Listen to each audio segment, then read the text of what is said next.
नमस्कार and I welcome you all to world affairs. मैं हूं Prashant Dhawan. Now global fire power index की जो रैंकिंग है ये अपडेट हो चुकी है। शॉकिंग रैंकिंग सामने आई है। कई बड़े देश पीछे हो गए, कई छोटे देश आगे आ चुके हैं। डिस्कस करेंगे कि 2023 में the most powerful countries according to global fire power index क्या है। और देखो, एक स्ट्रांग मिलिट्री का होना होता है बहुत ही ज्यादा इंपॉर्टेंट हर कंट्री के लिए। ये एक बहुत ही फेमस कोट है आपके सामने ड्वाइट आइजनहावर की।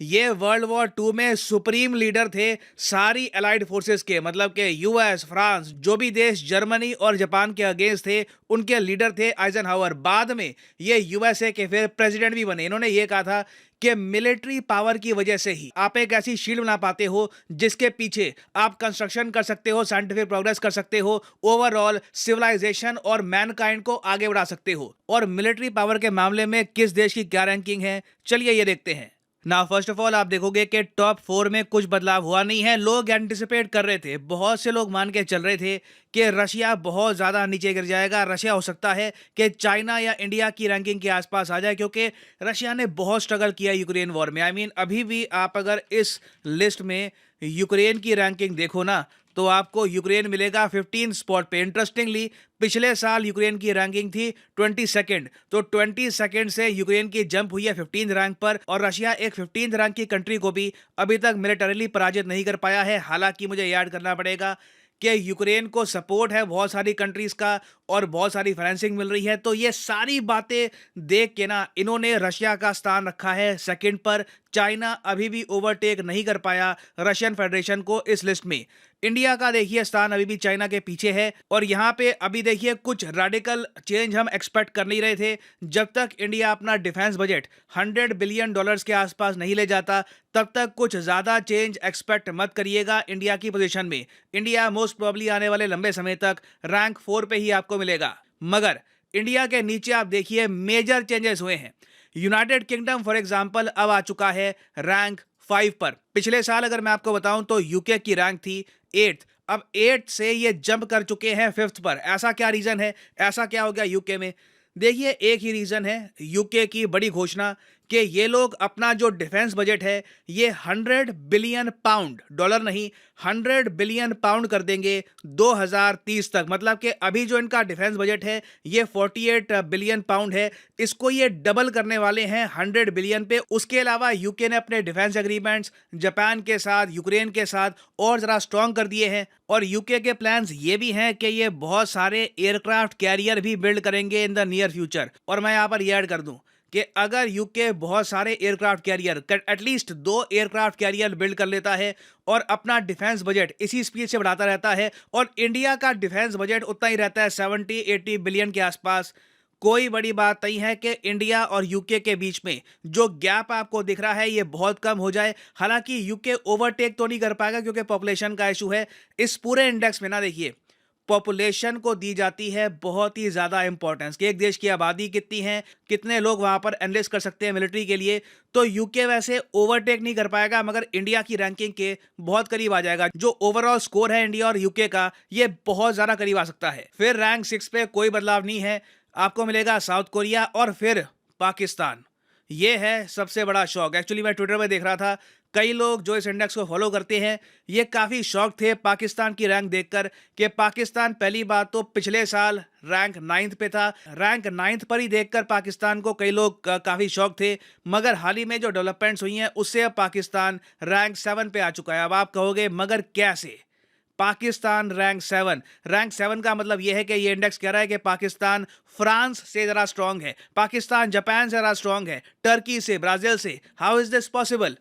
देखिए यहाँ पर इन्होंने 3 चीज़ों पर फोकस किया है। पहली बात तो ये कि पाकिस्तान की आबादी इस वक्त लगातार इंक्रीज कर रही है, तो इनके पास एक बड़ी आबादी है जिसको ये कन्वर्ट कर सकते हैं कल को सोल्जर्स में, मिलिट्री पर्पस के लिए यूज कर सकते हैं। उसके अलावा हमने ये भी देखा है कि चाहे पाकिस्तान की अर्थव्यवस्था जैसी भी हो, जो भी प्रॉब्लम आए, आर्मी एक बड़ा शेयर अपने लिए निकाली लेती है। हाल ही में पाकिस्तान ने अपना जो डिफेंस बजट है ये 11% इंक्रीज कर लिया। 11% एक मैसिव हाइक होती है, स्पेशली एक ऐसे टाइम में जब आपके देश में लोगों के पास खाने पीने के लिए भी ना हो। उसके अलावा देखिए हमने ये भी नोटिस किया कि पाकिस्तानी आर्मी सिर्फ एक मिलिट्री इंस्टीट्यूशन नहीं है, ये लोग कंप्लीटली अपनी कंट्री को चलाते हैं, गवर्न करते हैं, पीएम कौन होगा, प्रेसिडेंट कौन होगा, कौन कहां पर बैठेगा, ये पाकिस्तान का आर्मी जनरल 1 घंटे में चेंज कर सकता है। जो इमरान खान का केस हुआ रिसेंटली, जिस तरीके से पाकिस्तान की आर्मी ने बिल्कुल उठाकर फेंक दिया इमरान खान को, फिर एक जो नया लीडर है वो बिठा दिया। देखो,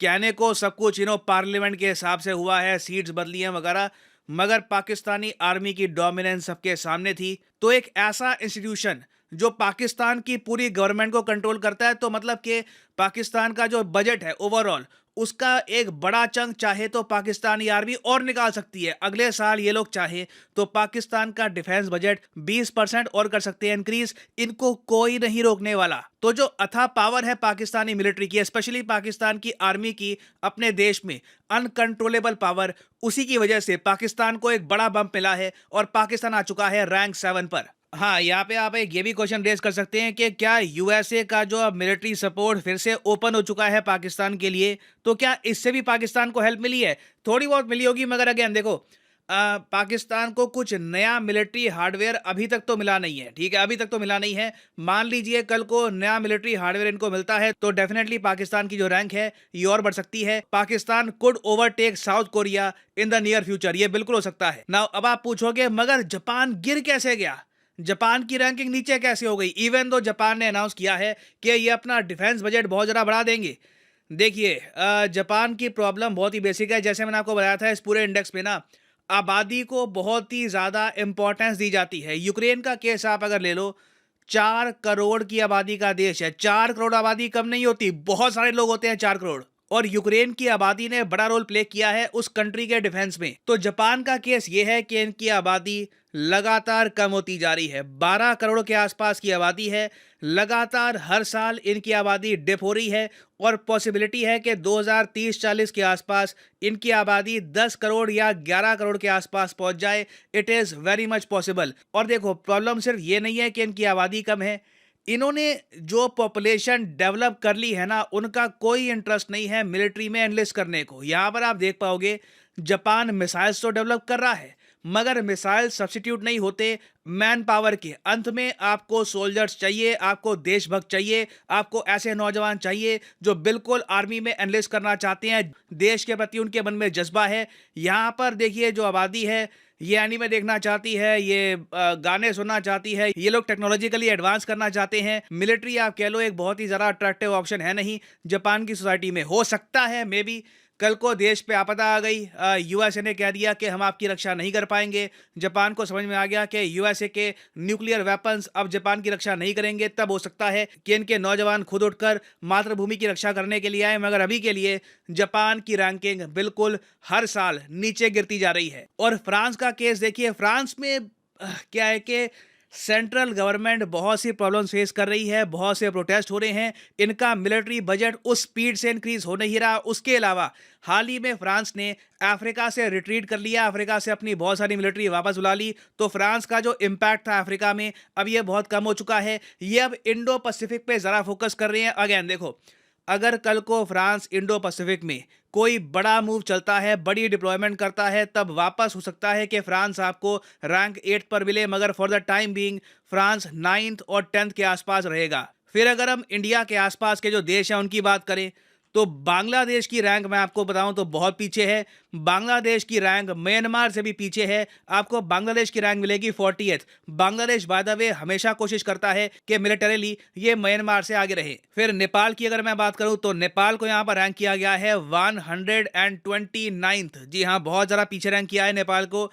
याद रखिएगा, नेपाल की कोई नौसेना है नहीं, नेपाल की थोड़ी बहुत बस आर्मी है और एयरफोर्स है, तो इसलिए नेपाल की रैंक है 129। फिर श्रीलंका को अगर हम देखें तो ये आपको मिलेगा 71st रैंक पर। और अगले साल श्रीलंका की रैंक और जरा कम हो जाएगी, क्योंकि हाल ही में इनकी सरकार ने यह अनाउंस किया है कि अपनी मिलिट्री को ये बहुत जरा रिड्यूस कर देंगे अपने देश में खर्चा कम करने के लिए। उसके अलावा अगर हम देखें तो नॉर्थ कोरिया की रैंक है 34th। बाकी देखिए, कुछ ज्यादा रेडिकल चेंज हुआ नहीं है। जो मैं आपको दिखाऊं तो ये है ग्लोबल फायर पावर इंडेक्स 2023। बताइएगा कि क्या आप इस इंडेक्स से एग्री करते हैं या डिसएग्री करते हैं, लिखिएगा इसके बारे में कमेंट सेक्शन में। और हाँ, मैं आपको ये भी बता दूं कि अनअकैडमी का एक बहुत ही स्पेशल ऑफर स्टार्ट हो चुका है यूपीएससी एस्पिरेंट्स के लिए। आप अगर अनअकैडमी का बेसिक कोर्स परचेज करते हो तो ऑप्शनल आपको फ्री मिलेगा, नीचे कमेंट सेक्शन में जाओ, यहाँ पे आपको मिलेगा ये लिंक। इस लिंक पे यहाँ पे आपको करना है क्लिक और यहाँ पे आप देख पाओगे अगर आप 18 महीने या फिर 24 या 36 महीने का कोर्स करते हो परचेस, तो मेंस और प्रीलिम्स के साथ आपको ऑप्शनल का कोर्स बिल्कुल फ्री मिल जाएगा। और उसके अलावा आपको 20 जनरल स्टडीज की बुक्स भी मिलेगी एब्सोल्युटली फ्री ऑफ कॉस्ट। तो टोटल यहाँ पे आपकी सेविंग्स हो रही होगी 46,000 रुपीज की।